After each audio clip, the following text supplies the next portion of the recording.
Assalamualaikum warahmatullahi wabarakatuh. Wilujeng enjing barudak sadayana. Kumaha kabarna dinten ieu? Nah, ayeuna urang bade diajar bahasa Sunda ngeunaan sajak usum panen. Regepkeun nya.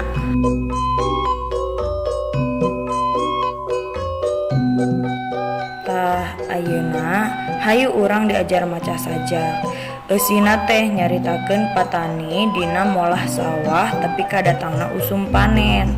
Melak pare teh capek, tapi mun geus datang usum panen, patani saruka bunga, kacape teh kaubaran. Tah ayeuna ibu guru bade macakeun sajak anu judulna usum panen. Regepkeun nya ku hidup sadayana. Sawah ditutugan gunung, parena mimiti koneng. Tereh cunduk usum panen, patani moal kaduhung.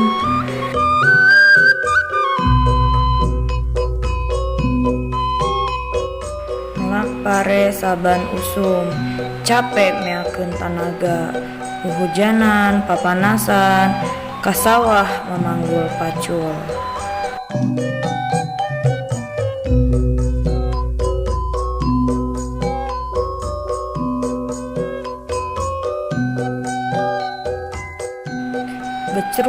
Geceruk, sawah dipacul, parena subur.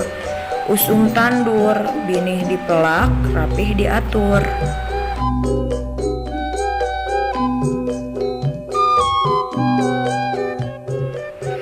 Sawah henteu meunang tuhur, hama nyingkah jauh, sieuh-sieuh. Mun pare mimiti bener, patani tunggu di saung.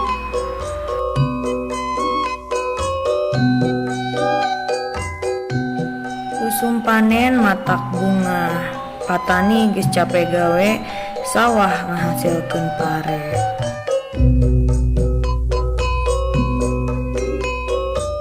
Tah eta teh salah sahiji contoh sajak Sunda. Lamun di bahasa Indonesia mah sajak teh puisi. Sajak nyaeta sastra wangun ugeran anu teu kauger ku patokan-patokan.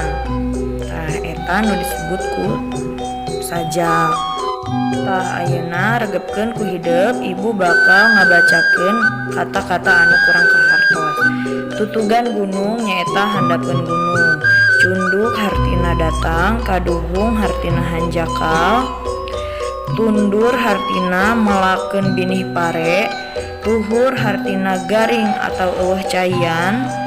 Sieuh hartina anu diucapkeun waktu ngusir manuk atawa hayam. Bener hartina ngeusi. Ku inget-ingetnya.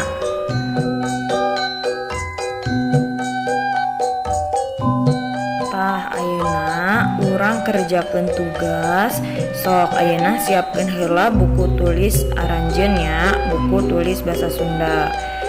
Anggeuskeun kalimah anu aya di handap dumasar kana eusi sajak dieu. Nu kahiji, lamun geus cunduk usum panen patani. Nu kadua, pare anu mimiti koneng hartina geus tereh. Nu katilu, melak pare matak capek sabab dipigawena bari. Nu kaopat, mun pare mimiti dipelak di sawah disebutna. Nu kalima, sawah kudu kacayan, maksudna teh teu meunang. Nu kagenep, pare memeh dipanen kudu ditungguan lantaran. Anu katujuh, waktu tunggu pare di sawah patani cicingnya di. Nomor 8, patani ngucapkeun alhamdulillah ku sabab ku hideuk eusiannya soal-soal anu 8 ieu.